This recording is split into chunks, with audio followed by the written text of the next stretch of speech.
It's time, should we? Okay, hi, good afternoon, welcome everyone. This is the DetNet working group meeting. Louis and myself are the chairs, and Ethan is our secretary. He is remote, couldn't make it to this meeting. You find the online the agenda online at the usual place, and the working group information. This is the IETF note 12 as a reminder, and I would like to remind you that by participating in the IETF, you agree to follow the IETF processes and policies. If you are aware that any IETF contribution is covered by patents or patent applications that are owned or controlled by you or your sponsor, you must disclose that fact or not participate in the discussion. And also remind you that there is permanent recording, and by participating and attending, you acknowledge that written audio and video and photographic records are made at these meetings. If you are not familiar with the note, well, then please study. I mentioned the recording and the minute taking. We use Etherpad. Please join Etherpad. This is join minute taking, and correct if something was not captured. For example, your name, as we discussed, you may have difficulty to capture that. Jabber and online agenda was mentioned already. The blue sheets are going on. Please fill in the blue sheets with your name and affiliation. We have two sessions this afternoon, two DetNet sessions. This one and the beverage break, and the afternoon session 2. Both sessions are in this meeting room. And this is the detailed agenda, kind of the agenda items in the order of the ones being progressed most farthest are the first. I would not read out the agenda, you can find it online. This is for the session 2. So this is the plan to go through these items in this order. And important to highlight that we use the mailing list to build the consensus. So the working group decisions are made on the mailing list. Discussion is made on the list. So please bring your items to the list, discuss and comment the documents. You will hear a couple of call for comments if you wish in the ones we are about to finalize, or bring in new topics and so on. IPR, I mentioned that IPRs has to be disclosed, and we are making call for patents prior moving to next steps with working group documents before adoption and working group last call. Or each author has to respond to this cause. This is a status update on where we are with our documents in the working group. We have 2 new RFCs out, the problem statement and the use cases. Thank you very much for all who contributed. So these are the first RFCs of the working group. And the architecture is with the RFC editor. We are making fine polishing. A couple of last edits are in the queue, and hopefully it gets published very soon. The first block you see here as on the agenda is the data plane documents. The dark green ones are the ones more stable. We plan to go for working group last call after the meeting, but we will discuss more in detail during the agenda, during the data plane presentation. And the green ones are followed by the flow information model that is progressing, as well as the Yang documents building on the flow information model. There is a new one, the Lilac one, recently adopted by the working group on the bounded latency. And one of the working group drafts is not on agenda, it is a security draft. This has been gated by previous documents, actually the architecture and the data plane solution documents. Now those are getting major, so I would expect making next steps with the security draft as well. So in comparison to our milestones of our deliverables as a working group, the architecture is done pretty much, I would say, and security, as I mentioned, will be catching up hopefully very soon. And we made a great progress in documenting the data plane definition. So actually, there is no technical changes, but the documentation was the one that was progressing.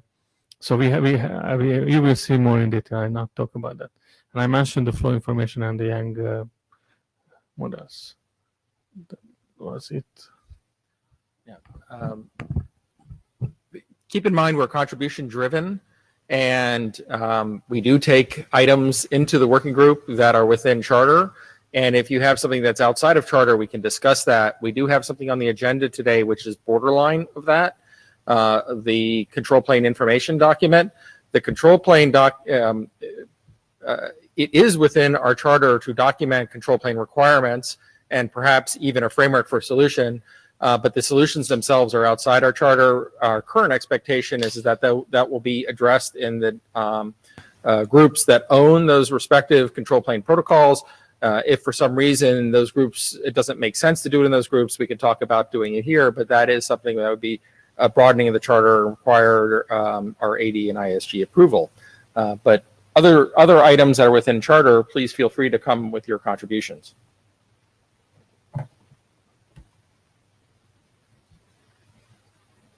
So first up, Don, in place of Raj, yes.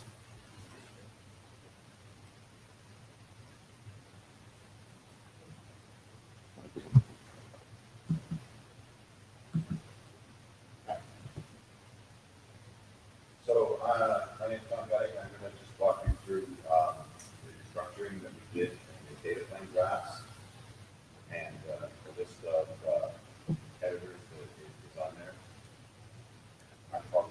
there. I think the microphone is off. Thank you, Andy, for letting us know. Hello? Yeah, it's a little better. Okay. Again, my name is Don Fedek, and I'm going to talk about the data plane drafts. Balaz, he's on vacation somewhere, so but he put these slides together. But the group of editors, we worked on the drafts together, and we worked on the restructuring. So prior to this, we had two data plane drafts. We had an IP solutions draft and a MPLS solutions. And what the working group had agreed to do was take a building block approach and break the documents up into the ones you see on the right-hand side. So there's a framework document, and I'm going to talk about each one of these: an IP document, an MPLS document, and a DetNet IP over MPLS document, and an MPLS over UDP document. We haven't made as much progress on the TSN documents yet. We'll just include a little bit about them. So they're basically broken up into the framework and the IP and MPLS, and then some of the combinations that you can do with them. So the framework document is basically the overall aspect of DetNet, looking at the pieces that are common across the technologies. It covers basically the general concepts, and then each one of the data plane drafts goes into more detail with respect to that data plane. So it covers, we have on the right-hand side, we have from the architecture, the layering that we've got. So we've got the service sublayer and the forwarding sublayer, and then the lower layers, et cetera. And then we've got, as services for deterministic networking, we've got IP and MPLS, and we talk about pieces like the encapsulation, specific metadata, the IP data plane, the MPLS name plane, and then things like service protection, aggregation, end systems, and subnetwork, and a little bit about controller plane management and control considerations. And at the bottom side, we have a little bit of a representation of some service examples where, like we said, the building block approach is you may get it all over one technology, or you may use combinations of the technology. So for the IP draft, this content now is specific to IP, and with the IP data plane, basically you only have the forwarding sublayer. We're looking at naturally at the elements in the IP header, the six tuple, 5 tuple, and plus div code points for flow identification and types of aggregation and things like that. And on the right-hand side from the draft, we have an example of a DetNet service that's end-to-end, or below that we have one where the actual IP service is not DetNet aware, but it travels over top of a DetNet IP network. So the management and control information summary for that, you've got the various fields that you can look at in the IP header. So for V4 and V6, you've got source address, source prefix if you're doing aggregation, destination address field, destination prefix, the protocol, the next header field in IPv6. You got the type of service or the traffic class fields, and you may do some bit masking on those. There were some comments. I see David going to the mic. There were some comments about the IP draft, and we're going to resolve those. So there was a discussion on there. You want to elaborate? Do you want to finish the slides, or should I ask the question since I'm trying to write the new text for you right now as you're speaking? I think you're saying you want to wait to the end. No, I think he said he wants to have a discussion now, so while you're talking, he can write the text Well, that's going to well, fix it. Go ahead. Go ahead. Your choice. It's probably actually. Why don't you finish the slides? Real-time fixing is appreciated. So if anything that helps you write the right text, we should do. So what's your preference? Okay. You Let's walked do the up. right thing by the working group. Finish the slides. Come back to this one, and I'll ask a question on it. Okay. All right. David, remember slide 5. So the rest of the fields, the TCP and UDP source port and destination port, and then if it's IPsec, the header SPI field. For MPLS, we did the similar thing to IP, but now in the MPLS context. So everything in the MPLS document is DetNet with respect to MPLS. So at the top, we have the representation of the service layer and the forwarding layer and an MPLS that consists of a control word and a service label, or sometimes it could be an aggregation label.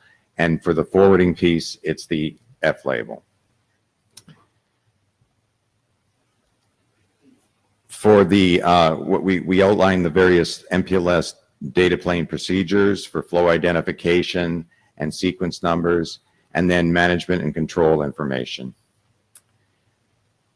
And again, in the diagrams that come out of the document, you've got a little bit more detail in the header stack that goes on there with the control word and the service label, and optionally the forwarding labels if you have them or not. So in terms of MPLS, there's a rich set of features that are in there, and we can talk about them, and we talk about them in basically the different places they occur. So in the service sublayer information, you've got application flow identification information. You might have sequence number. You might have the S label for the service. You might have packet replication functions, PRF, whether it's used or not, and associating forwarding and sublayer information.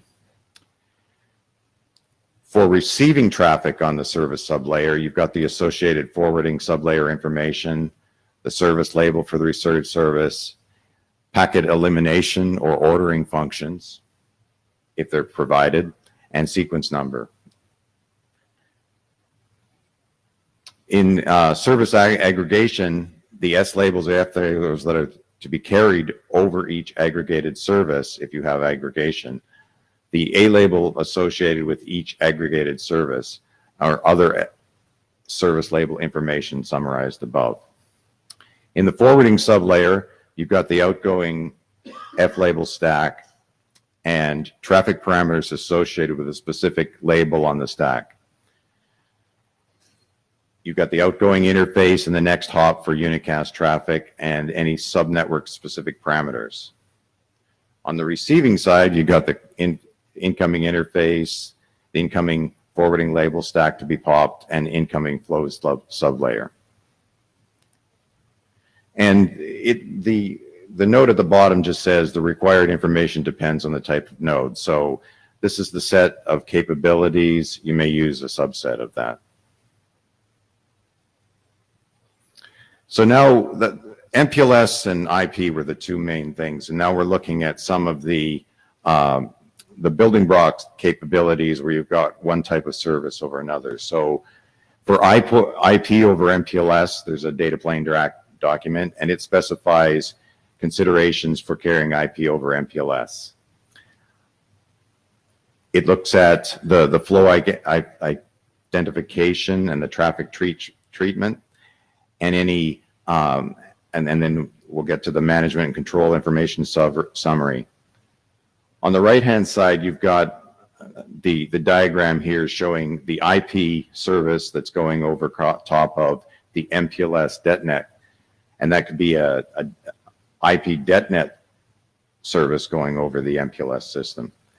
And then we've got the representation of the various label stacks and sublayer information that you could have. For the application flow, you've got the application flow, and then if you're going across MPLS, and then the link subnet layers that you can go across, L2, times sensitive networking, or UDP, depending upon the system.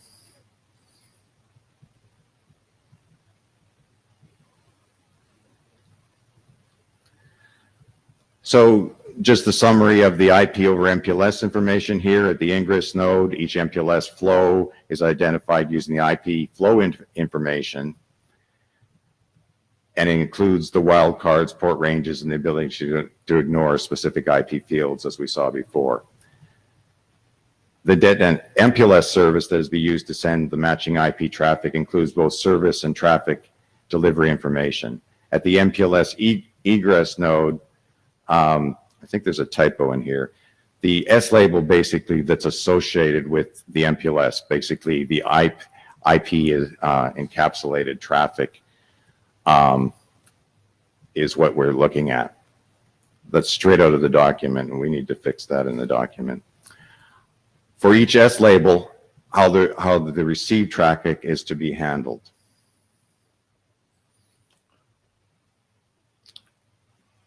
The next document we're looking at is MPLS over UDP IP. So the reverse of the last case in a little bit. In this case, we've got specific MPLS deterministic networking data plane operation over an IP network. So in cases where you don't have MPLS end-to-end, you can operate it over IP. And we've got the management and control information for that. So for that one, we've got the label information, the service label or the forwarding label to be mapped to the IP UDP flow, the IPv4 and IPv6 source address information, the destination address information, the service and the IPv6 traffic class fields on the UDP source port or UDP destination port.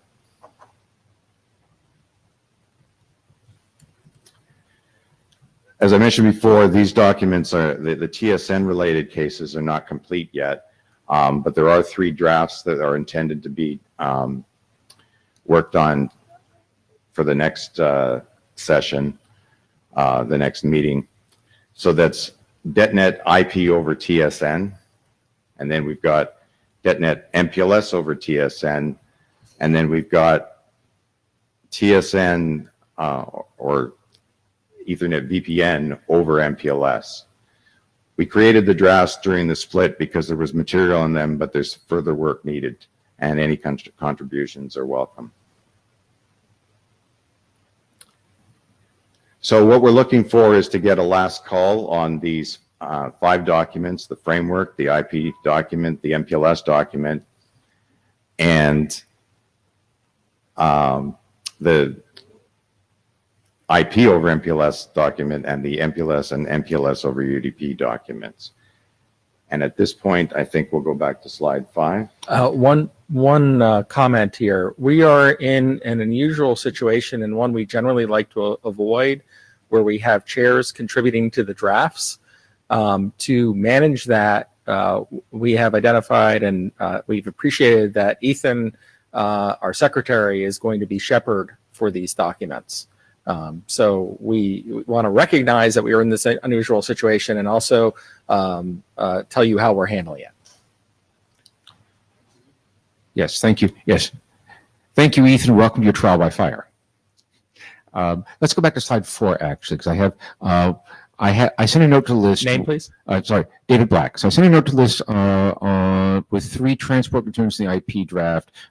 First one was respond to with, "Yep, forgot to fix that one. We'll fix. So let's go deal with the other 2." Starting with this slide, flow identification 6-tuple. Short summary is that while you identify the flow with the 6-tuple, the 5-tuple subset of the 6-tuple has to be unique with respect to all other 5-tuple flows on the network. And I'm busy writing text for that. Okay.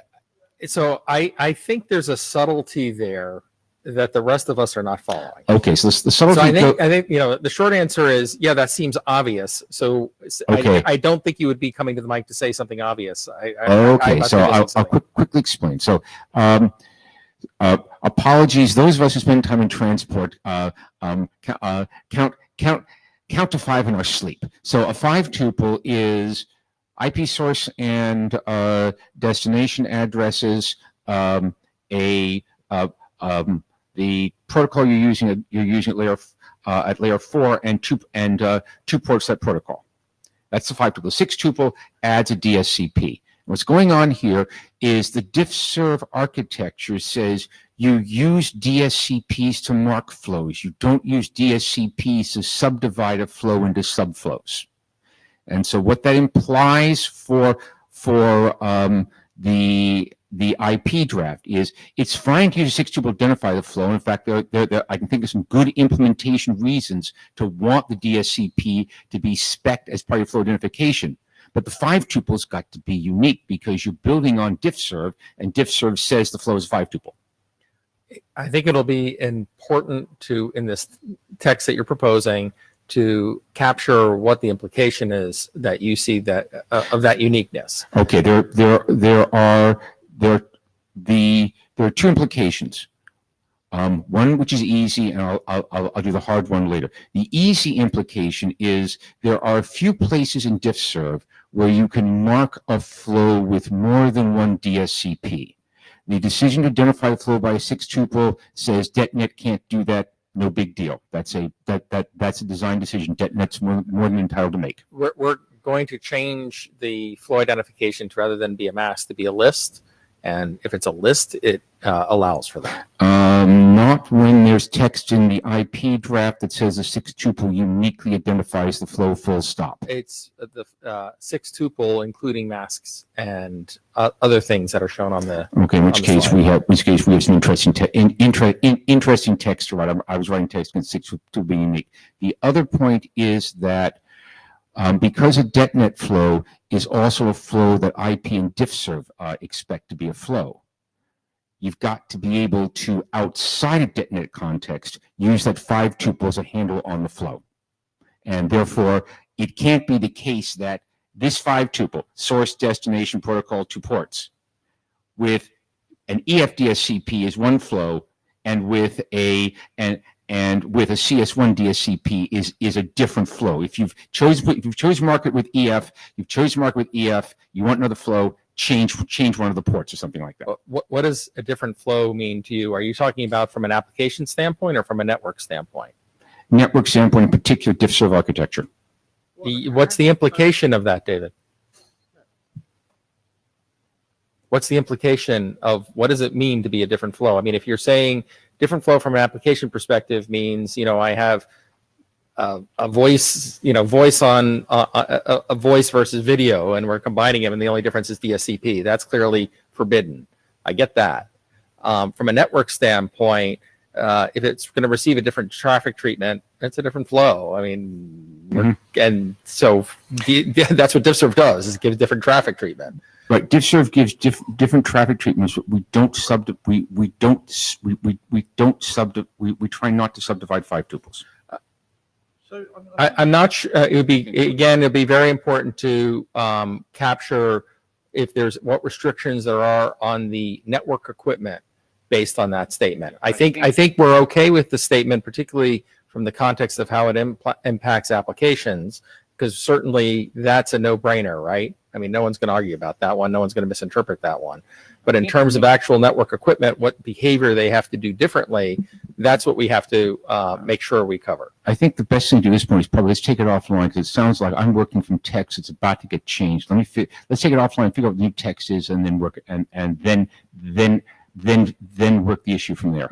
Before you go, could you explain Microphone, please, and name. Stuart Bryant. I'm still curious as to how the 5 tuple doesn't uniquely define a flow. Assuming we exclude NATs, I don't understand. They are a unique description of a flow. You and I are in bound agreement. And I think I am too. I'm just confused. You and I are in bound agreement. The problem is there's some text in the draft that isn't as precise in this point as it ought to be, and the best bet here is let's see what happens when the edit that Lou describes gets made, and I'll try to figure it out from there. Yeah, it would be good. Let's see the text and work on from it. Yes. Yeah. I have a second point, but let's finish this. Norm Finn. I assume it's okay in a flow if I've got a flow with different if I've got a 5 tuple and I've got different DSCPs, that the packets get out of order. Because that depends on the DSCP. It's true unless otherwise specified, and there's a very important otherwise specified called AF. Well, because I think our intention here is that when identifying the flow, we're talking about, in some of the drafts, we're talking about identifying the flow because different flows may have to go into different queues, for example, in order to get the quality of service we want. And that when deciding which queue a flow goes into, the DSCP is very important. Deciding which queue a packet goes into, the DSCP is an important distinction.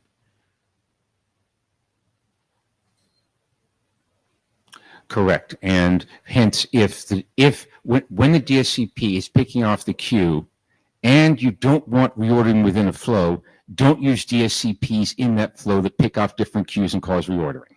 Is the punchline. Okay, I think we're agreeing, but I need to see the rewritten text and take it off. Actually, if that's the text you want to put in as the implication, I think everyone will violently agree with that. I just need to see. Okay, I think we're good.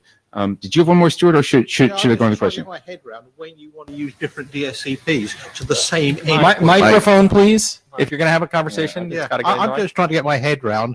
I know I've been working on this. I'm trying to get my head around when you actually want different DSCPs in the to essentially the same UDP port because it's going to the same service on the same application. Generally, we don't worry about the applications here. That's for someone else to worry about above us.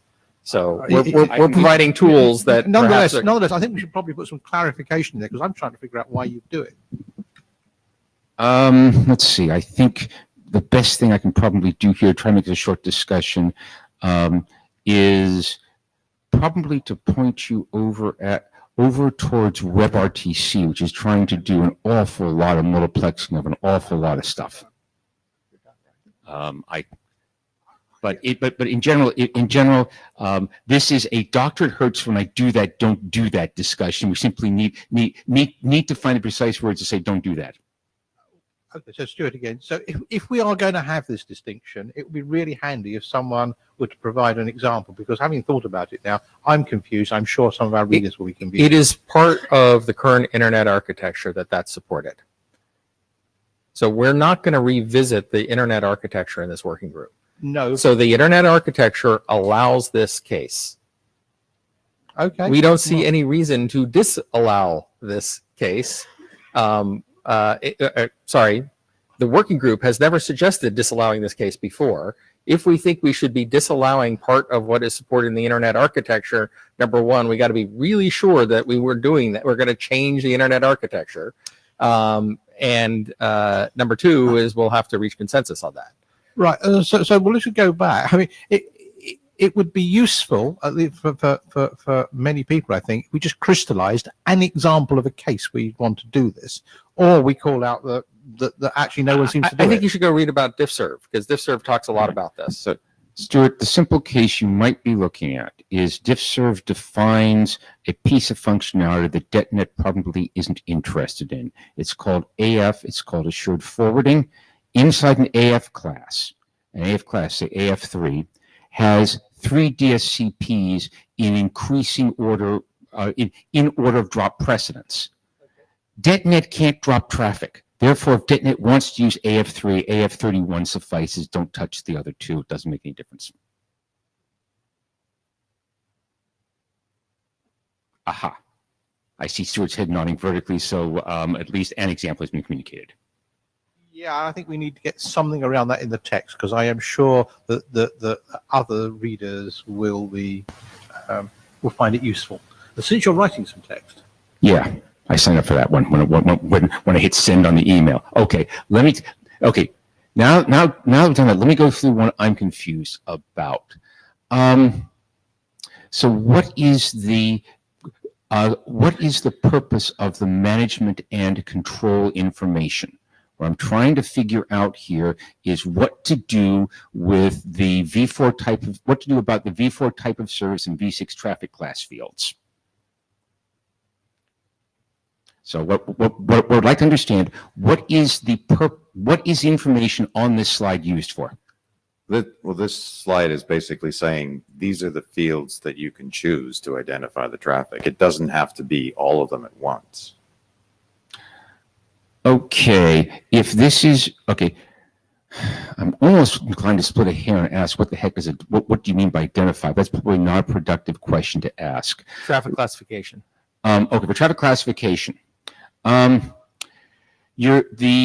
type of service and V6 traffic class fields then need to be split, because the ECN field is in there. Thou shalt not use the ECN field to identify traffic. That's the easy one. And then the DSCP is the other 6 bits in those 2 fields. You can use the DSCP, and you are using DSCP to identify and classify traffic. That's fine.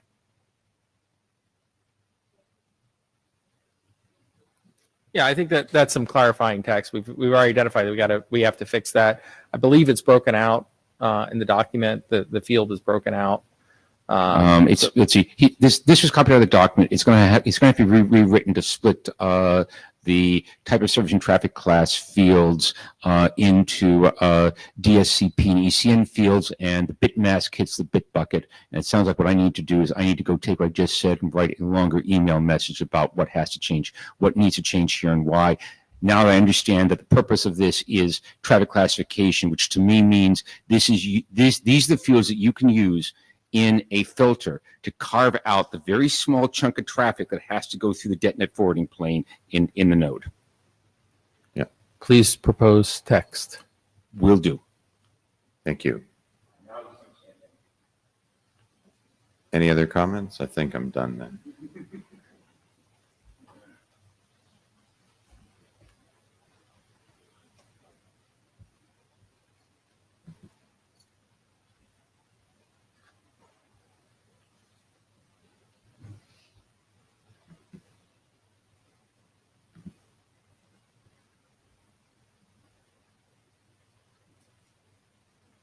Okay, so this is an update on the flow information draft. So what happened to this draft since the previous IETF The last IETF presentation was given on what changes we see to be made, we see as authors, contributors, and actually we implemented those changes. So this new version 4 is an implementation of the IETF 104 presentation as a contribution to the group from the authors. And I keep saying and highlighting that please review and comment and chime in. So this is just a contribution from the authors to capture the changes needed. So it implies actually a major rewrite or reorganization compared to the previous version of the draft. The figure you see on the screen is taken from the MPLS data plane draft, and 3 components are highlighted. There are the applications and 1 directional flows on the screen.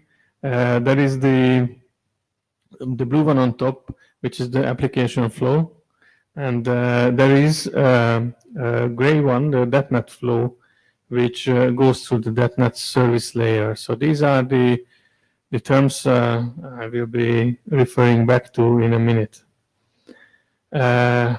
Before that, what is the scope of this document? The 2 top bullets, the black ones, are the scope. So to provide and describe DetNet flow information model, describe the characteristics of DetNet flows, requirements, attributes that are needed to handle the DetNet flows in a DetNet network. As well, to provide a service information model, like describing what service, a DetNet service, a DetNet network provides towards the DetNet flows. And the third one is out of scope for this document, but that's definitely part of the full picture. That's why it is here. That's the configuration data model, and that's scope of the Yang documents you will hear about after me in this session. Just a terminology summary. What you see on the left-hand side is coming from the architecture, and on the right-hand side, we propose to use some new terms in the document to be able to refer to these items to make easier the description. So an application flow, let's talk about the left-hand side, the architecture. An application flow from DetNet perspective is the data, the payload carried over a DetNet service or in a DetNet flow. And a DetNet flow is actually an application flow plus the DetNet encapsulations, including MPLS, if it is MPLS, or IP, or sequence numbers, and so on and so forth. So all what is specified by DetNet as needed to provide the DetNet services. I would like to highlight these 2 notes in the bottom that in some of the cases, the app flow and the DetNet flow may look like the very same on the wire. You find this in the IP data plane draft as well, that the IP application flow headers remain and just used in by the DetNet nodes within the DetNet domain. There may be no further encapsulation added. The second note points on one way the aggregation can be done. And if we do an aggregation, actually aggregating multiple DetNet flows into a single DetNet flow, it can be viewed as DetNet flows being aggregated becoming app flows from the perspective of the aggregate DetNet flow. You will see more details on this in the following slides. New terms that we propose for the description, source being the reference point for the application flow, the originator of the application of the DetNet of the application flow. Destination is still refers to an app flow. That's the termination point of the app flow. And the two bottom ones, DetNet ingress and DetNet egress, refer to the DetNet flow. So these are reference points. The ingress one is the starting point from the DetNet network perspective for the DetNet flow, and the DetNet egress is the termination point for the DetNet domain, DetNet network for that DetNet flow. So these terms are used in the following, and there are three aspects, three groups captured in this document as information elements or groups models. The bottom two are the two that are really the scope of the document, the DetNet flow parameters and the DetNet service parameters. On top, you see the app flow, which is not the core, but we need to talk about it. We need to have an understanding in order to be able to provide the DetNet service for an app flow. So the DetNet flow related parameters describe the DetNet flow characteristics, requirements, and so on. And the DetNet service related parameters provide a description on what the service provides towards the flows. Bit more in detail. Actually, this is a single slide summary of the whole document currently. So as I mentioned, the core part is the green and the blue in the box titled with the title or the name of the draft IETF DetNet flow information model. So that's the core part. And in dash line in the red box, there is the app flow. As I said, we need to have an understanding, and in some cases, actually, DetNet flows become app flows. Let's do it top down or from left to right in this case. So an app flow has two kinds of groups. It has some characteristics describing the flow, and it has some requirements. As part of the characteristics, we propose to have a flow ID, which is only a management ID. I will call out an example when it is handy. We propose to have a flow type to know what type of flow it is. Is it Ethernet flow, MPLS, or IP flow? Because it is useful and important at the edge nodes when adding or removing encapsulations. There is the flow specification part that, okay, how do we describe the flows, the source, destination, address, labels, VLAN IDs, whatsoever. And there is the traffic specification, the traffic characteristics of the flow itself, the packet interval, packet size, and maximum number of packets. The flow endpoints belong to the flow description, and it's been there in previous drafts as well. The flow rank that can be used to rank flows in case of a race for scarce resources, for example.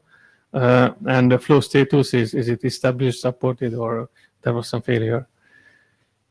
As for requirements, flows typically have bandwidth requirements, packet delay requirements, packet delay variation requirements, and loss requirements.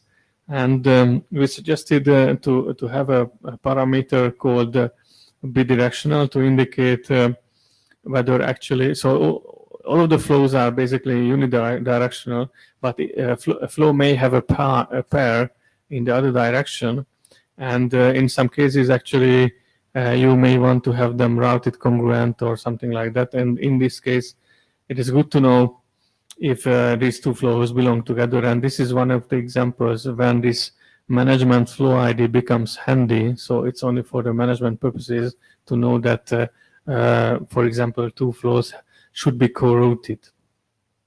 Another big surprise that the DetNet flow parameters in the green box are very similar to the app flow parameters for the reasons I mentioned. For example, DetNet flow may become an app flow. So DetNet flow has characteristics and requirements, and as part of the characteristics, the flow ID for management purposes, the payload type, and then here comes some new parameters specific to DetNet. So we have two data plane solutions, MPLS and IP. Okay, what is this flow format?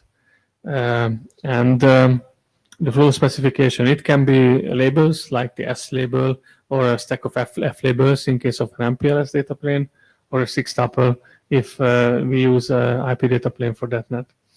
The traffic specification is very similar to an F-flow. It has the interval, the packet size, and the maximum number of packets. And as for the endpoints for a DetNet flow, these are the ingress or egress endpoints we propose to introduce. And flow rank is similar. Again, if rank can be very useful when doing resource allocation and not having enough resources, if you have to make a decision which flow gets the resources. Flow status, like was it successful, the flow establishment or not, for example. And as part of the requirements, a DetNet flow can have minimum bandwidth requirement, maximum latency variation, maximum loss, maximum consecutive loss tolerance, how many consecutive packets are tolerated to be lost, a maximum misordering, how many number of packets can be misordered and tolerated by the application actually. And again, a similar parameter is does this flow has a corresponding flow in the other direction, in a sense that do we support a bidirectional application. The blue box is the description of the service, and this is a little bit different compared to the flow, because the flow is coming with requirements, characteristics, and in the DetNet network we establish services to support these flows, which has correlated but slightly different parameters. We suggest to have an ID for a DetNet service as well. A service delivery type analogous to the previous one. It's either Ethernet, MPLS, or an IP DetNet service. And another proposal to distinguish point-to-point and point-to-multipoint DetNet service types. Note that multipoint to multipoint can be constructed from point-to-multipoint services, in which case this bidirectional becomes handy again to indicate they are correlated. The service rank is similar rank as I explained before, and here comes the difference of a service. Actually, it provides a delivery profile. So this is what the service provides you, delivers for you, gives you a bandwidth, latency variation, and so on. There is the service bidirectionality I already touched upon, and the service status. Similarly, like is it up and running, or is there any issue on either endpoint? Yes. Very brief question. This I'm is sorry, I Xuesong. didn't catch your name. Please. Xuesong from Huawei. A very brief question. What is the relationship between the parameter in the green box, the DetNet flow format, and the parameter in the in the green box? It is called the DetNet flow format. In the blue box, it is called the DetNet service delivery type. What is the relationship of these two parameters? So the relationship is rather in the green box, there is the DetNet payload type. Mm-hmm. That is related to the service delivery type. So what is it like when you look at the DetNet service, is it like a layer 2 service that provided by DetNet service that is for in the green box a layer 2 Ethernet DetNet flow or a layer 2 app flow? I can understand the payload type is different, right? Yeah. But the flow format and the delivery type, I think it should be the same, right? The flow format means, is it an MPLS DetNet implementation or an IP? So, And you saw that in the data plane there are mixtures, like you can have MPLS over IP and so on. So in the same network, actually, you may have the very same packet network may provide both type of data planes in some form, DetNet MPLS or DetNet IP. okay. And it's good to know which one it is. That's the idea behind.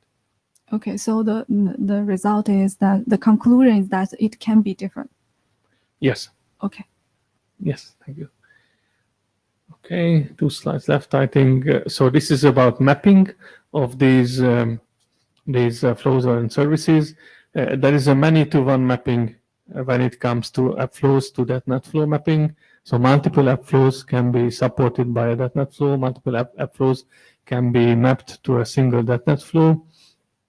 And coming back to the aggregation, one way of aggregation or one way of looking at DetNet aggregation is when DetNet flow to be aggregated into one becomes an app flow, and from the perspective of the aggregate DetNet flow. And the mapping of DetNet flows to DetNet service is also a many-to-one mapping. Single DetNet service, blue one, may support multiple DetNet flows. And you see also the red items, the multiple app flows. So this is how we see the mapping. And actually, so this is, as I said, this was a contribution from the authors. We really would like to have working group review and comments. Are there missing parameters? Elaborate the text, usual working group work. Other comments, questions? So what's left to do before last call? So we really would like to get feedback, because this is author's view, this is author's initial take on taking into account what happened to the architecture, what happened to the data plane. So a very good review is really needed. Do you think you've captured everything that's happened in the other documents, in the data plane documents?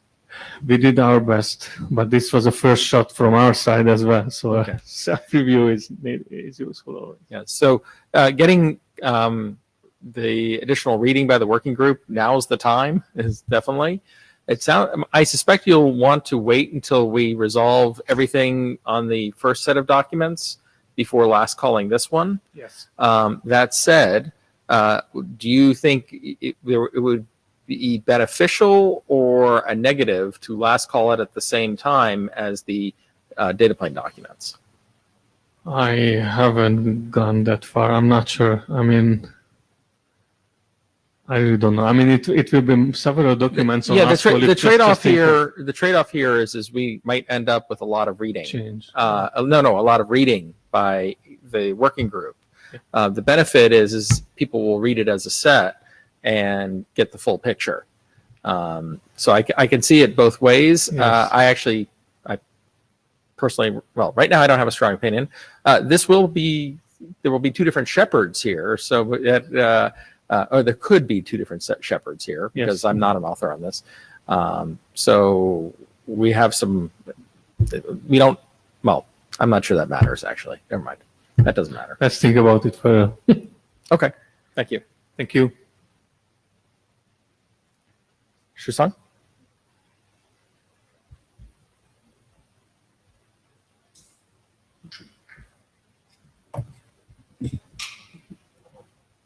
Okay, Oops. it works. Oh, sorry. Good afternoon, everyone. This is Xue Song, and I will introduce our work about the DetNet configuration YAML model. In this version, we add a new author, Yuan Chao, and he contributes a lot for this work. Thank you for his contribution. And basically, after IETF 104, we received some comments from the working group, and basically the requirement is that make the DetNet configuration YAML model fit in the design of DetNet architecture and the data plan solution.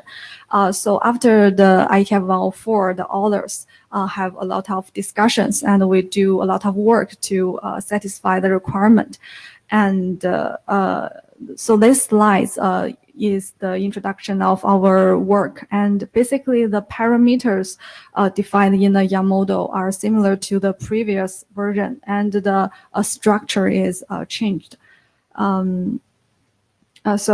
Here is the result of our new work. Basically, we define for DetNet configuration instance. The first is the application flow instance, the service sublayer instance, forwarding sublayer instance, and some network instance. We can see in the left picture, this is the DetNet Data Plane protocol stack defined in the architecture draft, and the right picture is the picture shows that how we use the DetNet configuration instance we defined in this draft to configure the DetNet Data Plane protocol stack. We can see that it can match with each other. And here is the overview of the whole picture of the configuration YAML model. Basically, as I have just introduced, there are four classes of instance, and for each instance we have a list. Inside each instance, the structure is similar. We have a name, the operation, the in segment, and the out segment. Here is the parameters for each instance. In an application flow, the operations include sequence number generation. And the in segment is the application flow identification. It can be layer 3 application flow or layer 2 application flow. And it can also be a DetNet flow. And the out segment is a pointer to a lower sublayer instance, DetNet service sublayer instance. Here is a question to be discussed, whether the sequence number generation of this operation should be defined in the application flow instance, because when we do the flow aggregation, the sequence number generation may be also required. So maybe it can also, another choice is to define this operation in the service sublayer instance. Here is the tree of the YAML model. And here is the service sublayer instance. The operation have two classes. The first one is the service operation, including service initiation, termination, and the relay. And also it includes the service protection operation, the replication, elimination, ordering, and the combination of these operations. The in segment is the DetNet flow identification, and the out segment is the DetNet service sublayer encapsulation, and also a pointer to the lower sublayer instance, the forwarding sublayer instance. And here is the sublayer instance tree. And also the forwarding sublayer instance, the operation is the resource allocation. The parameters for this part is the traffic specification, and the in segment is forwarding identification, and out segment is the forwarding sublayer encapsulation. And also a pointer to the subnetwork instance, which is not included in the this version of the draft yet. Here is the tree. Actually, we don't receive very or a lot of comments from the mailing list. Here is the one of them from Lou, application flow or DetNet service proxy. This discussion is about the name of the. We think it's perhaps it can be a new sublayer for the DetNet, but I think from the Lou's opinion or from the chair's opinion, it is just the application flow, and so we keep it the name in the architectural draft, and so we call it application flow instance finally. And we also receive comments from David Black. And yes, about the big mask, I think we have a discussion about that in the previous slides, so previous presentation, so I won't repeat the discussion. Oh, David is coming again. David was just going to walk. This is David Black. Welcome. I'd like to say that I managed to do something productive as opposed to the long discussion I caused in the last draft. I've just sent to the list the two changes to the IP data plane draft that will take out the bit mask and take out ECM flow identification. And so once those changes are made, everything else should be able to fall into place by following that updated draft. Okay. After the data plane problem is fixed, I think the YAML model is followed. Yeah. And David, thank you for that contribution. By the way, there is a GitHub repo, and we accept pull requests in this working group. So anyone in the working group is welcome to not only review, but submit their own proposed changes that are specific. Actually, I want to add one more comment for that discussion. I think what is make it so difficult to figure this out. Perhaps it is because it is not clear what is the relationship between the traditional diff-serve with the DetNet. So if we can figure out what is the relationship between the current diff-serve service and the DetNet, perhaps it is easy to see how to use the DSCP value in DetNet. Yes, perhaps it's another discussion. And continue the presentation. What is the next for DetNet configuration YAML model? I think this time the structure is can satisfy the requirement from the working group. So maybe this time the structure can be stable, and afterwards more detailed designs can be added to this structure, including the aggregation case, including some unsolved issues mentioned in the slides, also the subnetwork. And please review the draft and give comments, or just join our work.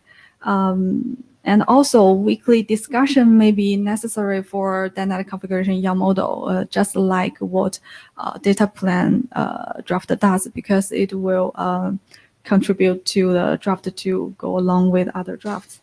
Yeah. Whatever the authors feels the right tempo, we can, as the working group, we can make sure that the working group WebEx is available to you and for everyone to participate. Yes, that will be great. Yeah, okay. So that's all. That's our work about the DetNet configuration YAML model. So in order, I'm basically asking the same question that I asked Janos about what do you need to get to last call? It sounds like it's to wait till the other documents are complete and then update as necessary to align. But you think the major structural pieces are there? Yes, but I think the problem is the subnetwork is still not in the draft. So yeah, I think I had I made this comment on the list, or perhaps at the last IETF privately. I can't remember which. I think we have to have a framework that allows augmentation for specific technologies in the future, and as long as we have that type of framework that allows the augmentation for both the subnetwork and also on the app flow side, yes.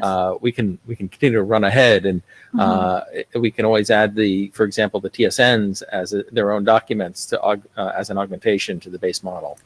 Yes, I agree of this part. But actually, another one is for DetNet configuration YAML model. Another one is aggregation case.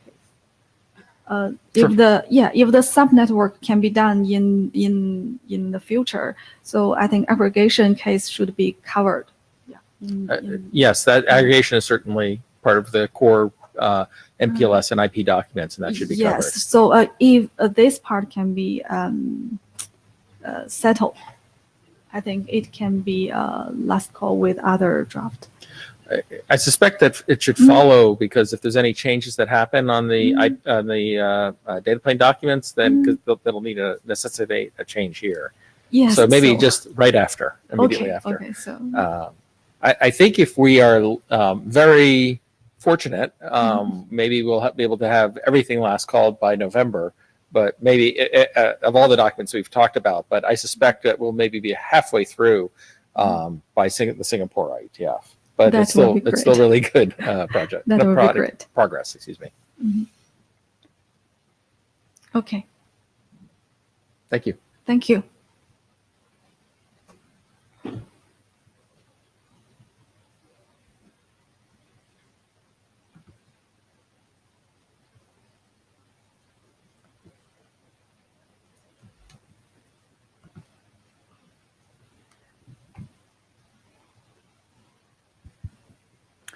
I'm Norm Finn. I'm one of the authors of the bounded latency draft that we think is coming along, about ready for adoption. Just a reminder, DetNet is about an upper bound to latency, not low average latency. that implies that if you know how long it's allowed to spend in the network and you've got a finite amount of buffers, you should be able to put in enough buffers to achieve zero congestion loss. And it drives the other way just as well. If you can achieve zero congestion loss, then given you've got a finite amount of buffer, there's only so long that a packet can spend in the network. Feedback that slows down flows to avoid congestion is not an option for what we do here. And we can get mathematically sound assurances that we can get latency and latency and congestion loss. There we are. So major changes from Rev 3 to Rev 4. Section 3 was reorganized somewhat. The paradigm for how to reserve flows and so on was not in the right place, I don't think. We've made all of the various queuing techniques that we have standards for that we know will give zero congestion in one section 6 as parallel subsections under section 6. We have given the various queuing techniques more equal attention. There was way too much in there about cyclic queuing and forwarding, not enough about some others, so we've evened that out. And section 8, parameters for a bounded latency model, has been deleted. So now, clause 3, how you create a flow in DetNet. One is you configure the network.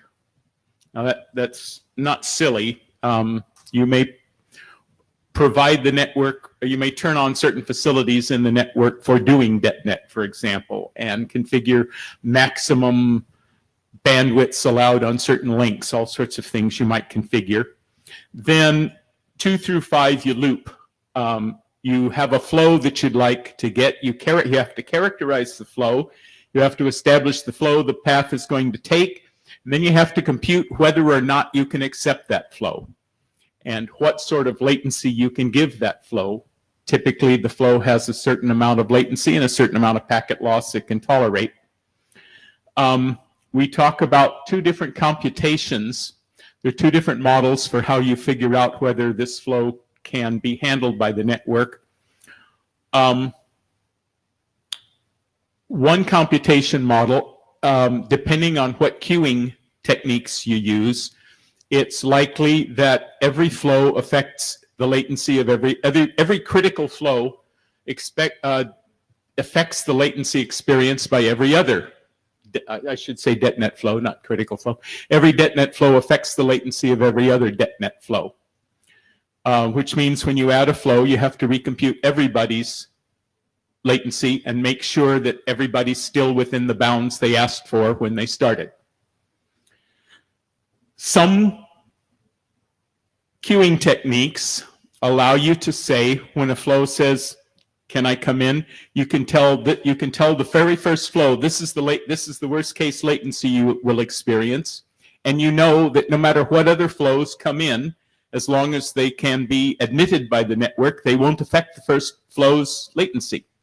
I call that the dynamic computation because it favors dynamism. That's the kind of situation you want when you've got lots of flows coming and going, unless you've got an awful lot of compute power. The static latency computation I think of as more suited to less dynamic environments. And if the results are satisfactory, you reserve the resources that are required and you tell the sender go. So that's described in clause 3. Clause 4 and 5 we have gone over before. It involves queuing model and it involves the network calculus to figure out what the latency might be under the assumption that you've got using certain queuing techniques. Clause 6 lists the techniques. Preemption I won't go into a lot. 802.3, IEEE 802 allows you to interrupt a frame, transmit some other frames, go back to transmitting the first frame, interrupt it again, transmit some more frames. there can only be one interrupted frame. It's not multi-level interrupted frames.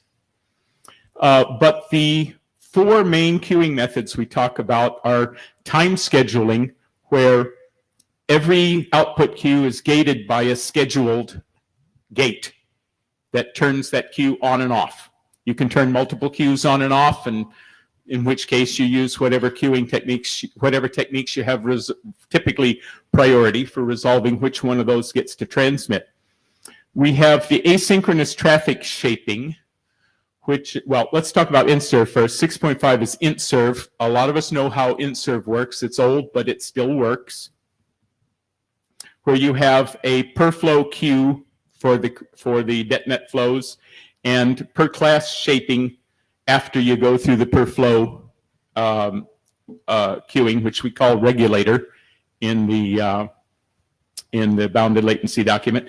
Asynchronous traffic shaping is really very similar to IntServe, except that you have fewer queues. You still have a state machine per flow, timed state machine per flow, but you don't have to have as many queues as you do for IntServe. And cyclic queuing and forwarding is double or triple buffering for each class on each port, where the buffers are cycled in synchrony across the network. I think you've seen this slide. This is cyclic queuing and forwarding, the two buffer version. Basically, at one moment, packets belonging to DetNet throws throughout the network advance one hop. And then click, all the packets advance one more hop. And click,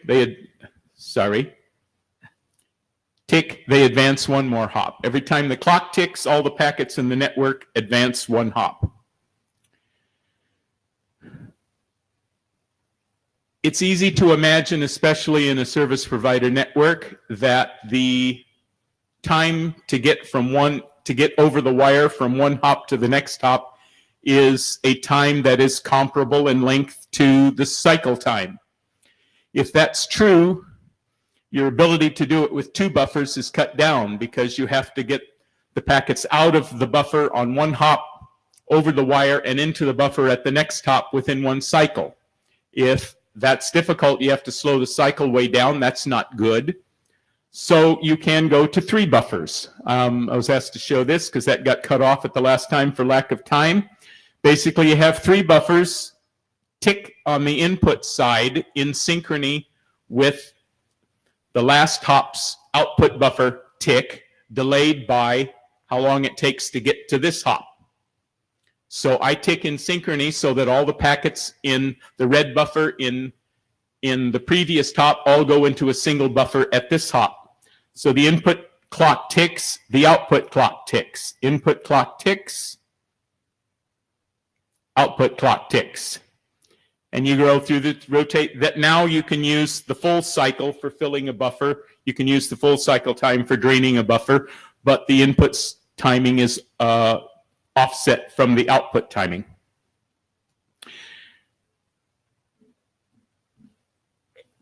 Another thing with CQF that's worth mentioning, you can run CQF at multiple periods, fast and slow, for different classes of service at the same time, to accommodate, so that you don't have to, you're not saddled with the choice of choosing a long cycle, which means you can have lots of different flows, but you spend a long time sitting at each hop, and a short cycle, which enables you to get good latency, but you can't carry very many flows.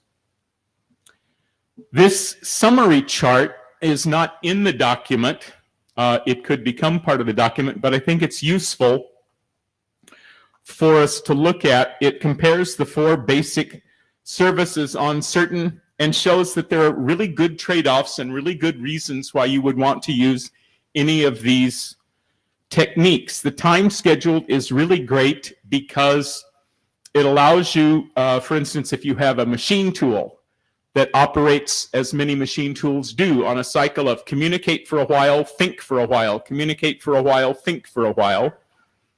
If the communicate for a while uses up most of your bandwidth, it's nice to be able to run several machine tools and just stagger their phase. Run them all at the same cycle, stagger the phase, so I get to use the same network for different machine tools at different times during the length of the cycle. That requires time scheduling. That's not suitable for int-serve or diff-serve. That requires strict time scheduling. It's very hard to compute a good time schedule for a network, but it can handle almost anything, and it gives you perfect results. It's not dynamic, and you have to have a schedule in every hop. With int-serve or time-aware shaping, they are very good at efficiently using the bandwidth, so you have very little over-provisioning. That tends to be a somewhat difficult computation. You have to recompute everything whenever you change anything. So, and it requires per flow state. It requires a lot of queues, and it requires state in every hop for every flow. On the other hand, it doesn't require that you time synchronize all of your nodes in your network, all of your relay nodes. Cyclic queuing and forwarding, the latency computation is trivial. It's a sum. The latency you give one doesn't affect the others. It typically takes somewhat more over provisioning to make it work because of the fixed cycle times don't necessarily fit every single flow. The nice thing is it requires 0 per flow state. All you need is admission control. You don't need to touch any of the nodes along the path when you introduce a new flow. That's good, but you have to time synchronize everything. And I will mention my little footnote here. This table is very much a generalization. There's lots of factors that can mitigate some of these differences, and there are other queuing schemes that have been proposed to make somewhat other trade-offs, which is good. Final steps. We want to, some of the terminology in the network calculus section doesn't really match DetNet terminology. That really needs to get fixed. We need a very small amount of work to have the formal delay analysis for CQF, and for the buffer size calculations need to be filled out. We have to consistency check with the other working group drafts, and we should be all done. So to answer this question, we ran a poll a couple of weeks ago. Yes. It finished formally on the 15th. I didn't actually send out the closing message until today. Yeah. But it's adopted. So we're ready for you to submit it with the new name, and we'll have a working group document. And so we encourage people to read it and comment on it. That'll be the -00 version. Yes. So I can do that hopefully today. Any questions? Comments? I must be doing a good job. All right. Thanks, Norm.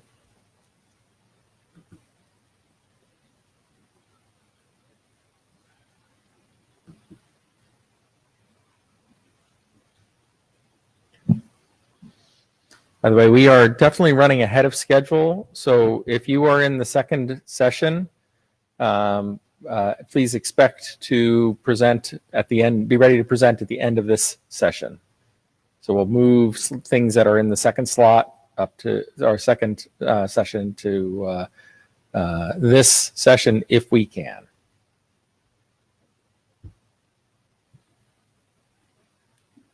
By the way, we do have one presenter, the OEM presenter, who can't do that. So we still will be meeting at least for that discussion in the second session. Okay, thank you. I'm Liang from China Mobile. This is an update of the layer 3 or long-haul large-scale DetNet latency service requirements. So we actually, following the comments we received from last IETF meeting, we approached more service provider to collect more requirements for long-haul DetNet service requirements. And this is an update of that draft. So sorry, just a little bit reminder that this is, I probably need to change the name of the document, the name of the document, because it's so similar to Nordfin's document, but these two are really not a requirement for Nordfin. It's quite a different view of the bounded latency thing. This is really a requirement for layer 3 type of services we see, for example, for the virtualized PLC, for remote surgery, etc. Those services requires long-haul DetNet deterministic network services. So that's really not to talk about how we calculate or how we're modeling the latency. And there is no solution or implementation specific in this document. So this is really a reference or justification for our working group to have a look and to have a review whether this is an interesting topic that we can adopt it in future work. So just a quick summary of what we have been doing since last time. So the previous version was there are only 3 requirements listed, and for this update we actually put more requirements and we categorize them to two different classes. One is technical requirements and the other is operation and management requirements. So we have altogether 7 requirements collected, and the first one about how the requirements of dynamic creation and modification, delete of the service, and also the second one is about the time variance tolerance, and the third one is to support the intercontinental or multi-domain or long-haul propagation delay. So that's for the technical requirements, and there are 4 other operational or management requirements, which will come further in the upcoming slides. So we also categorize the requirements as must or should, because some of them are, well, at present it's quite difficult to actually to realize. So we put it's optional. So in detail, the first requirement is to support in layer 3 determinist network service to support the dynamic creation, modification, and delete or deletion of the services. Basically, as Nordfin mentioned in his presentation, we don't want in long-haul service, we don't want the recalculation of everything when you add a new DetNet service to operators network, because this will give you scalability problem. So this is a requirement that we must support dynamic creation or lifecycle management, but with a minimum complication of recalculation of everything, for example, gate control or the resource reservation things. And the second requirement is to tolerate a certain level of time variance. Maybe I need to change the name. It's not time variance, but there are 2 parts of it. The first part is actually the time synchronization tolerance, because when you basically talk about long-haul transmission, you need to tolerate the time synchronization. When you connect to TSN domain, well, we can transmit the synchronization signal between domains, but in real network, either you don't have this capability of transmitting the synchronization signal, or the performance of transmitting the synchronization signal across a long-haul situation does not actually meet your performance requirement. So this is for the time synchronization. The second one is for your clock synchronization. We need to tolerate a certain level of jittering of the clock. Of course, just give some examples of the figures we're looking at for crystal oscillator, for sync E, and for 5G backhaul. You will have different level of tolerance needed.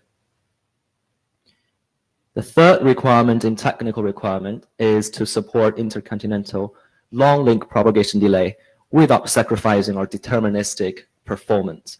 So basically, if we look at the graph on the the right bottom corner, let me try to explain this. So when you look at the cyclic forwarding or cyclic scheduling mechanism, we normally in a strongly synchronized situation, we require the packet to be sent and received in the same cycle, or in the same cycle of the cycling scheduling mechanism. And that leads to a consequence where you need to basically increase your period if you are transmitting the packet with many hops for a long haul situation. So that make your jittering performance to be proportional to your length of transmission. And that is something we don't really like. And for example, in smart factory situation, this can be solved.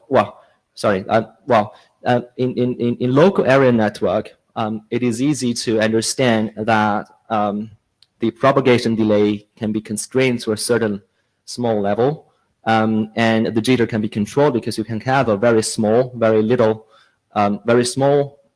cycling period. But for long haul, that will give you trouble. So there might be a need for a mechanism in data plane that the jittering performance is not proportional to the length of transmission. Jan Schwarker speaking. Can I have a question, comments to this and the previous slide? Yeah. You in the beginning said that you want to set forth requirements without specifying solution. And actually, it seems like you have chosen a solution, like a cyclic queuing mechanism. So, for example, you just heard about the asynchronous traffic shaping that doesn't have this type of problems. And the other assumption you are making in the previous slide is that the TSN domains are time synchronized, and that is not a must. Yeah. So you heard one example is asynchronous traffic shaping when time synchronization is not used. In many cases, it is used, but it's, as I understand, maybe I misunderstood these two slides, but it seems you've chosen a solution. No, I'm not choosing a solution. This is really just giving examples of how this requirement might result in choosing of solutions, but I'm not making, assumptions of choosing these solutions. But the good news is that it seems that there are solutions to meet these requirements, like the asynchronous traffic shaping, if you are picking something from the TSN toolbox, or the 3-cycle cyclic queuing. We just heard about Norm. And the other thing, you mentioned the smart factory. I would not expect long haul link. It's a smart factory is one factory, so. Yeah, but we received some requirement from really large smart factories. They have different sites over the country, and they have a centralized control center where they want their control unit to be plotted there. There's several hundreds of kilometers. I know that might be niche market, but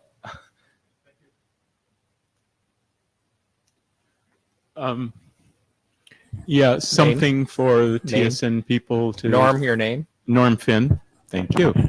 Something for, I knew I had one, for the TSN people to think about is, I know I missed it when I was working on, working on the bounded latency draft, I kind of wanted to put it in, but I wasn't sure how, and that's the paternoster scheme, which I think might be somewhat more useful in meeting this particular document's requirements in particular.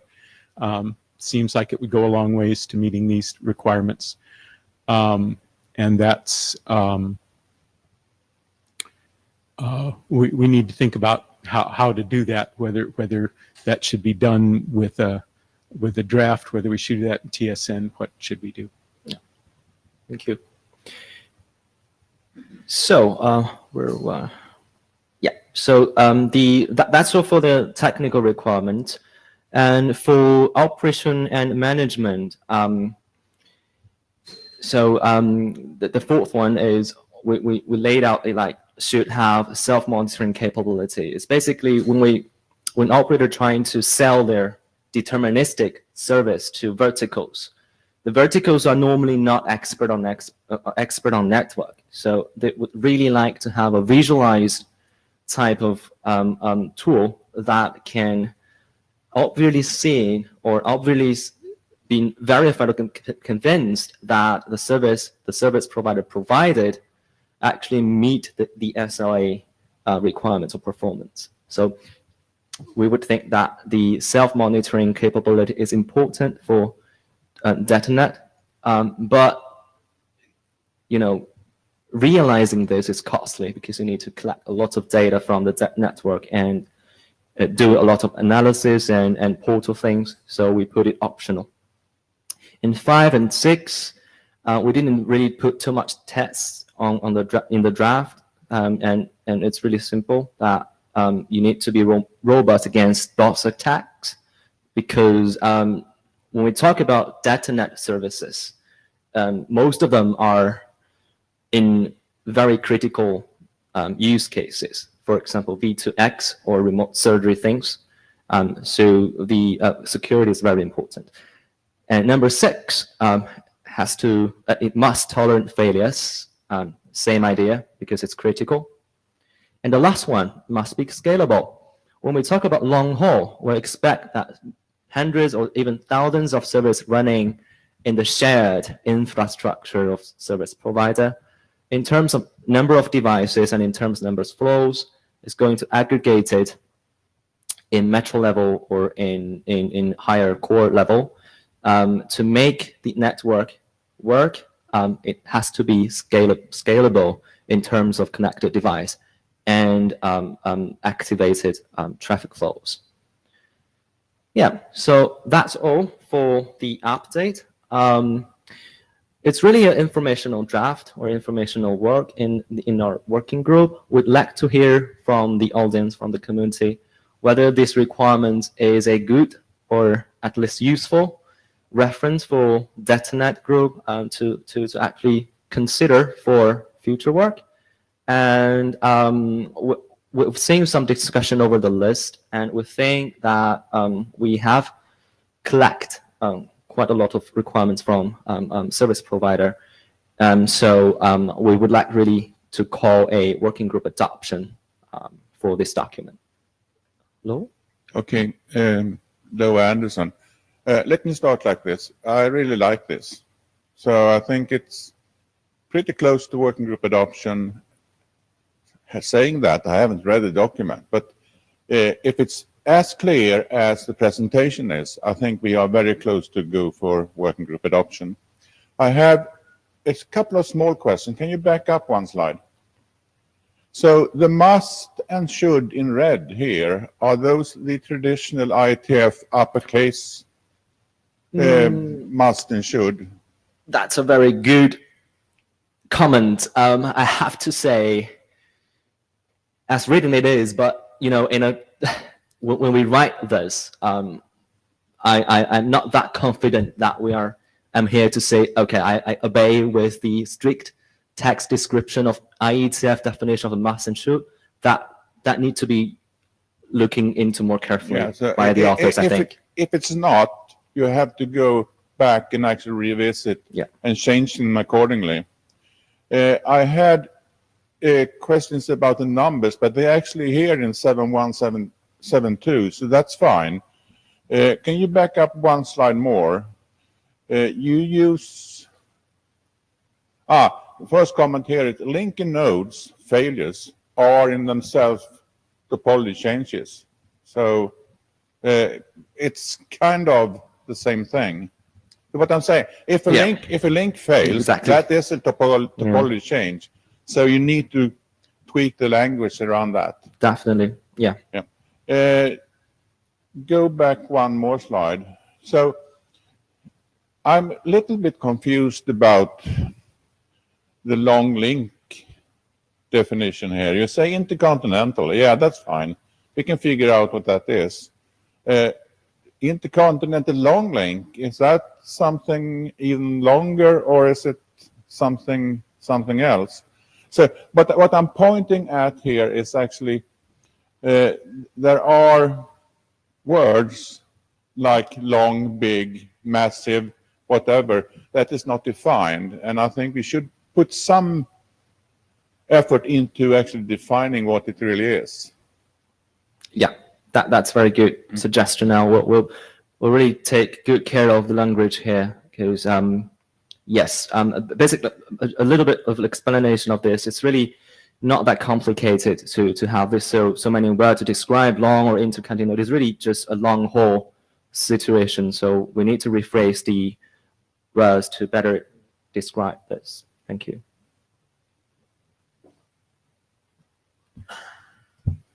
So, any more comments and questions?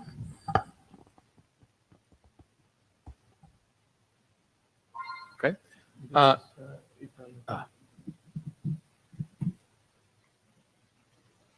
Sorry?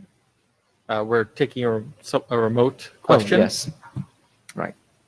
Ethan? Yes. So this seems rather like the use case draft in the sense that it's looking at making sure that the capabilities agree with the real world requirements. And I guess one question I had was some of the things that you mentioned here seem to be already part of the common themes in the use case draft. So they seem to be already a part of what we're doing here. And also, I guess in the use cases draft, we've specifically avoided the must and should and words requirements because we're trying to guide the work and not define what has to be done. So I guess if we were to adopt this as a work group document, I guess I'm trying to figure out what the relationship between this would be and the use cases draft. Have you thought about that? Yeah. Well, I understand your concern, but the use case is really in a service or application point of view of describing what the application needs, what application actually require the network to be like in terms of functionality and performance. But this requirement is actually technical requirement. The use case is service point of view, but requirements network point of view. Use case could be a guideline for the working group or the DetNet to consider what DetNet in terms of technical point of view required to have this type of functionality or this type of performance. So I don't see they are overlapping, but I might need to review. I have a long time not reading use case, but I might need to reread it and to see if there are any, misunderstanding how this draft is phrased to make you have this kind of concern. So actually, the use case documents sets forth requirements, and it's a good set of requirements, but it could be one chapter, service provider network use case with its requirements in the use cases document. Well, it's a bit late for that because we have published the RFC, but that could have been one way to approach. But I think when we talk about requirements, people have different understandings. Sometimes it's like use case requirements, like in 3GPP requirement can stand for use cases. But this requirements document really does not talk about use cases like video, audio, or things like that. It's really what the network we think need to be function or need to have that sort of performance. And given the fact that use case has been published, Yeah, but one of the requirements in the use case is, for example, for factory automation, the machine to machine, the number of consecutive packets can be lost. That's a very specific network requirement that has been rolled into later on in the document. Normfin, have you,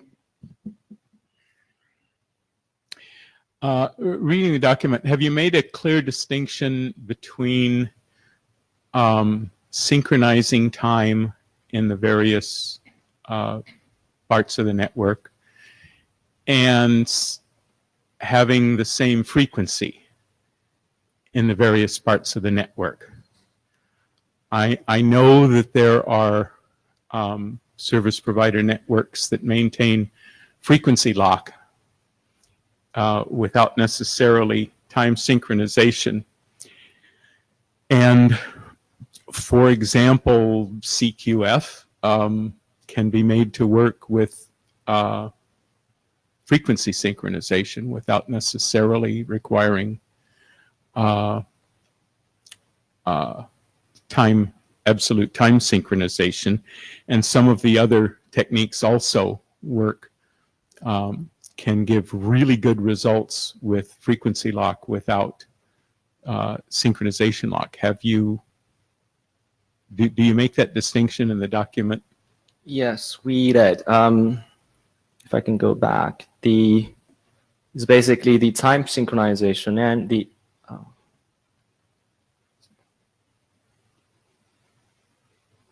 basically we distinguish the, as you said, time synchronization or time variance and the clock or frequency variance into two different requirements. I need to rephrase the title. The title is not correct. It's not time variance. It's really time and clock.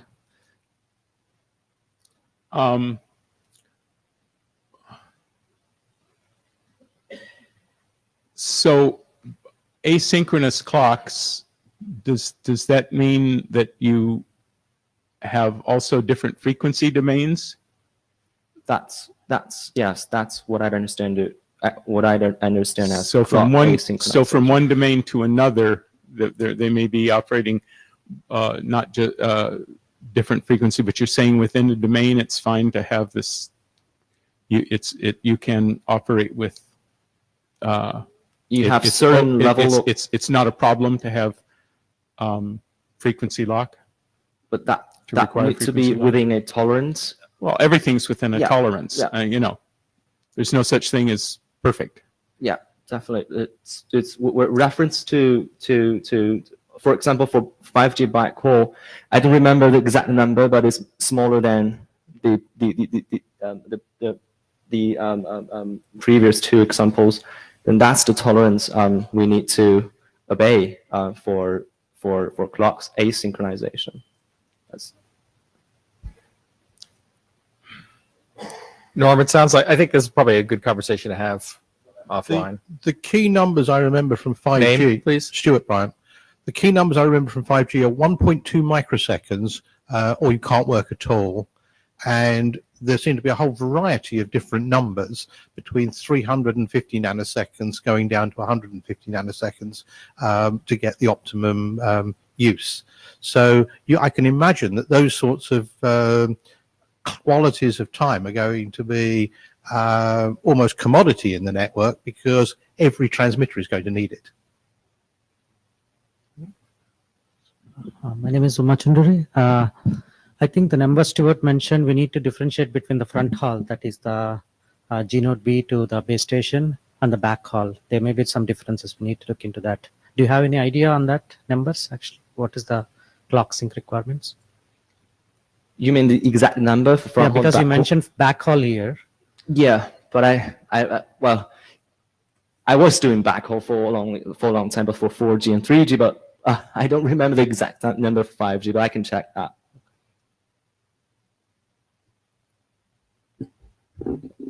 Just one more note on the time sync. I made actually on the list that so I'm not sure if it is DetNet requirements really on time sync or these time sync requirements are onto DetNet, because we said that we may in a deployment, DetNet deployment, you choose your time sync solution you prefer to and adequate for you. So I'm not sure if we should make the time sync requirement to DetNet, or so it's a really good work, really good set of requirements. I'm not sure how to document and what further clarifications are needed. I'm struggling with the time sync, for example. Right. We might need to- So I think we need to wrap up this conversation. And to do that, I'd like to understand from the room, how many people in the room think that this topic is one that the working group should continue discussing, and be working on to refine and to document. Remember, the product of the IETF are documents. So is this something we should be working on with an aim towards documenting? So if you think this is something we should be working on, can you put hands up? I'd call that a reasonable number. How many think we should not be working on this? No one. So that's pretty clear. How many folks have read the document? It's less than were before, but still a reasonable number. How many think that this is a reasonable starting point for our work in this area? Each time we've had less hands, this is an okay number. The other two numbers were good. This is just okay. So I think there's a little weakness there. So let's maybe you talked about some updates. Perhaps go through those updates. See if we can have some more discussion. Continue the discussion on the list. Yeah. And if we really want, we're going to have time in the second session. You can come back and we can talk about it more. So if we want, we will have more time to talk about it. I sort of think we're reaching diminishing returns for the rest of the group. We don't count individuals or specific numbers.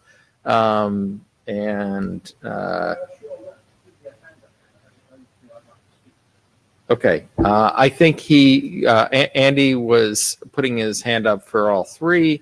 One additional hand isn't something that. Okay, so we're just having, since others can't hear the mic, we just had someone who wanted to make sure that if they were remote, they wanted that comment was captured. We think the comment has been captured. If someone remote has something to say, just say at mic and we'll make sure to get it in there.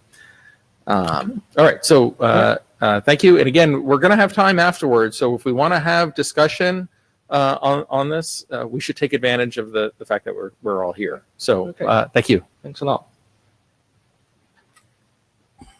Now, we're going to jump now to the control plane framework. Shusang, are you still in the room? Yeah.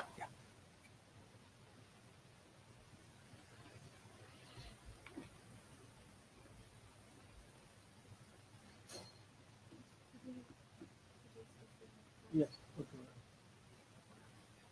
Oh, no, I'm sorry, wrong document. It's still you, Yes. but I had the wrong title. Perhaps the control plan is in the next session. Right. So Yeah. I'm sorry. This is Xue Song, and I want to introduce our work about the DetNet SRv6 data plan encapsulation. Actually, the data plan works for the DetNet is kind of going to be closed, or a lot of work has already been done, but we still think it's necessary to discuss some new topic to this area. We want to use SRv6 as a very useful tool to carry DetNet service. I'm not sure whether all the people in this room are familiar with SRv6. Basically, SRv6 is the segment routing that is applied to the IPv6 data plan. The SRv6 header is the extension of the IPv6 header, and there is a segment list in the SRH, which can indicate the path of the service. Also, the optional TLVs are included in the SRH, and the network programming is allowed in SRv6 because the functions can be ended in the seed of the SRH, and this function can indicate the packet processing in a particular node of the DetNet domain. And here is the DetNet SRv6 data plan requirement. First, we should have a method of identifying the SRv6 payload type, not DSCP value, but some other method. Second, a suitable explicit routine to deliver the DetNet flow. This is naturally supported by SRv6 because we can define the segment list to do this. And a method of indicating the packet processing, such as packet replication, elimination, ordering function. And also to implement these functions, we will need the identification of the DetNet flow and also the DetNet sequence number. Actually, also we should have a method of carrying, queuing, and forwarding indication to do the congestion protection, but this is not covered in this version of the draft yet. Here is the SRv6 data plan solution overview. Actually, we list some options about how to do this.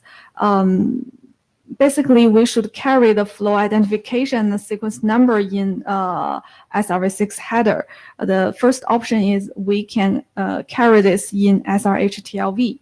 And the second option is we can extend the function and carry it in the arguments of the seed. The third option is that we can define a new DetNet seed for this information. And this seed is not for routing, it's just for DetNet. And here is an overview how to do this. This is an example of how to use SRv6 to do packet replication and elimination. It is not the only way to do this. It's just an example. First, the end station, it will send out IPv6 packet, and in the ingress, the packet is encapsulated with an outer IPv6 header. This IPv6 header 1 is carried with SRH1. And this SRH1 will steers the packet from the ingress node to the relay node 1. And the function in the SRH1 will indicate the packet to do replication in relay node 1. And this packet is replicated into two packets, and the packet is also decapsulated and encapsulated with two new headers. One of them is IPv6 header 2, and one of them is IPv6 header 3. And the SRH included in these three IPv6 header is different because these packets will go through different paths to avoid equipment failure or other causes of loss. And in the relay node 2, the redundant packet will be eliminated, and the left packet will be forwarded with a new IPv6 header, IPv6 header 4, and the SRH4 will steer the packet from relay node 2 to the egress. And in the egress, the packet will be decapsulated, and the native IPv6 header will be remained, and the packet will go to the end station 2. So in this picture, we can see that with SRv6, we can implement packet replication and elimination, ordering, and all these functions easily. So I think it's a good option for DetNet with SRv6 implementation. Actually, this document is aimed to become a working group document. More comments are welcome. Here, I said the document is asking for working group adoption. This is not because the document is perfect now. This is just the second version of this document. Just because that the document of data plan solutions in the DetNet working group are just under discussion. If we can adopt this draft, I think we can catch the discussion, and all the data plan solutions can be considered together. Yes, please, Janos. Yes, I have a question. Actually, I'm a bit confused on what you are exactly after, and I'm trying to figure out what is the reason for confusion. So, segment routing we always discussed is one of the tools to establish the explicit routes for pre-auth for DetNet. Yes. And the working group has chosen to specify an IP data plane solution without actually any new IP data plane field for DetNet. Yes. And reading this, I see it's kind of a new IP data plane for DetNet with new fields in the SRv6 framework or something like that. So are you proposing a new IP DetNet data plane specific to SRv6? I think kind of, because I think the previous IP data plane solution for DetNet is more about the native IP, not SRv6, right? And this is the extension for SRv6, so it's a totally new story. Yeah. Microphone, please. Mhm. No, I think it clearly is a new one. Stuart Bryant. Stuart Bryant. It clearly is a new one. Sorry, I keep forgetting. So it clearly is a new data plane, but it serves as properties that we don't have in the existing ones, and we should look at it seriously. I think we should also take into account there's a huge amount of work going on in SR at the moment and network programming. If you were in Spring this morning, and goodness knows which one of those is the right one to pick. Yes, and this document will also be presented in the I think tomorrow in the 6-man working group, and we just try to show this work to more people who are familiar with SRv6, and we can seek feedback from them. But we also think it's very necessary in DetNet working group to see the SRv6 can do this, can implement DetNet. I think it's necessary. Yeah, I think I probably agree. It's certainly necessary to have pre-off in the IP domain, Yes. for sure. And I guess people want an SRv6 solution as well. Yes, thank you. So there clearly is, as Stuart mentioned, for those who attended the spring working group, there's clearly a lot of flux in SRv6 at the moment. That is a good thing to be aware of and something separately to track. We first have the first question is this a topic, DetNet SRv6? Is that a topic that this working group wants to be working on with an understanding that goes beyond the current set of data plane solutions we've been looking at? So do we want to expand our solution set to include SRv6? If you are interested in that, can you put up a hand? There's a few people. If you think we should not be working on DetNet SRv6, can you put up a hand? Lola doesn't like how I phrase the questions for some reason. So if you think we should not be working on that. Okay, so the first one had a few, the second one had none. So I think that's reasonable information. I've now generated a queue. Pascal. Pascal Tuber. So I'm curious because there are two things, right? There is to lay out the path. And then there is the dynamics of this, like how many packets go through this path, and now you tune your queues, etc. And I see how SRv6 can be used to quote unquote serialize a complex path, which is not necessarily a series of hops. So we can serialize stuff. I see less how you can signal everything we need to signal in the packet, right? Like the rate or anything like that. That has to be a state which is maintained in the hops. So whatever you do, it seems to me that there is a balance between what goes in the packet and what still must be a state that still needs to be resident in the hops. Yes. At the very extreme, we've already have work at beer, where the bits just indicate the segments, like replication, but nothing about the real time or anything above, just one bit to say I'm using it, meaning that the path is strictly already laid out, just like in DetNet. Everything is in the hops, all the state. And what we do is just decide per packet whether we use this reservation for this packet or we don't, just to save resources. Right. When I see this, I have a feeling that you could signal the exact same thing, or you could signal more, but I don't see that you can signal it all. you still need the state. That's this balance I'm curious about and how you feel about it. Actually, I understand your concerns, and I have read your draft about the beer kind of solution. I think it's really an interesting option for do a packet replication and elimination, because the packet replication and elimination this function kind of similar to the multicast case. So if we use beer, it's natural.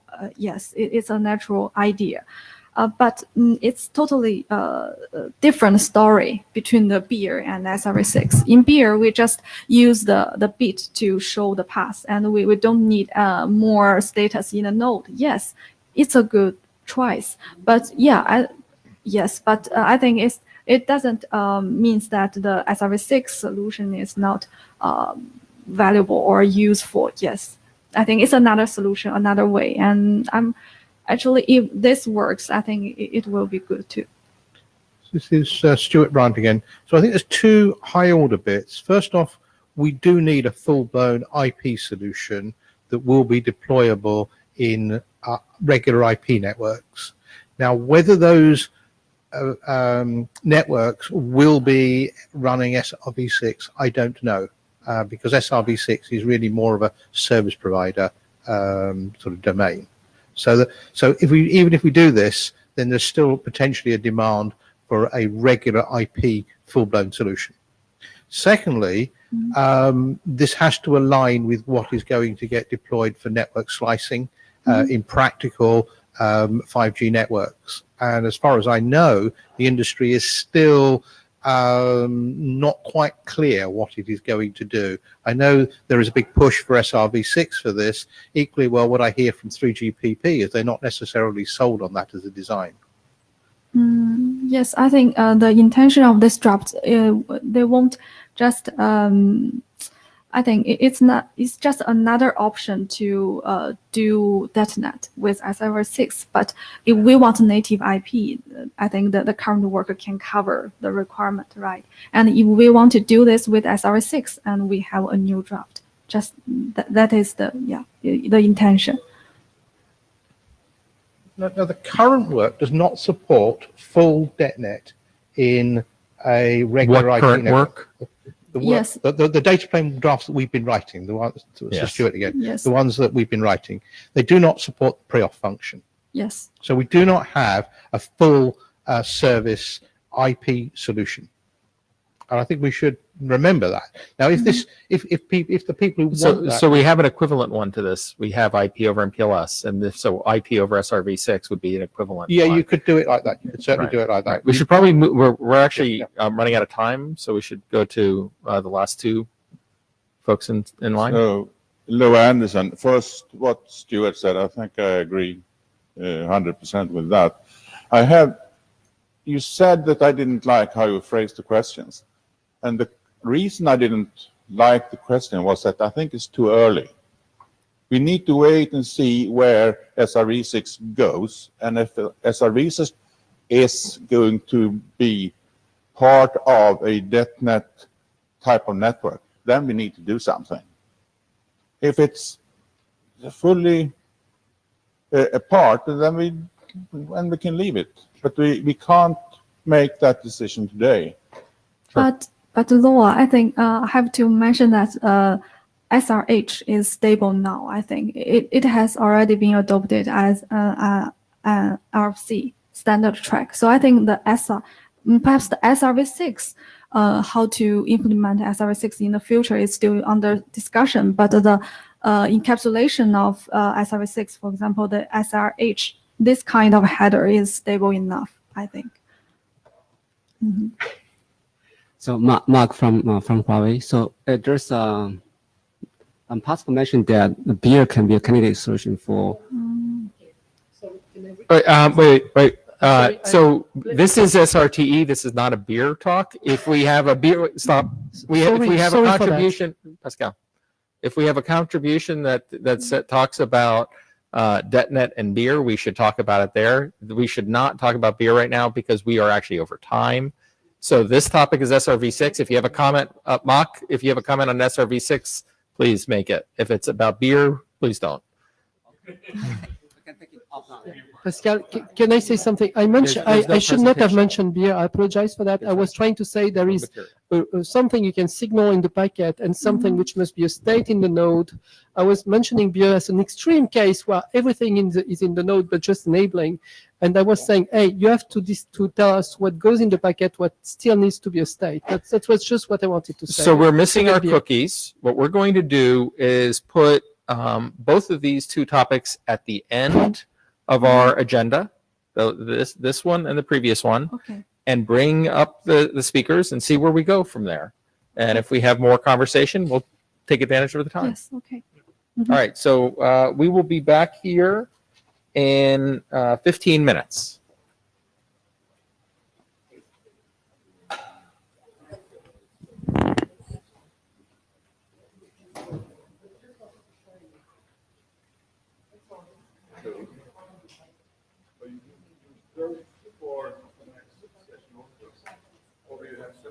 They give us separate.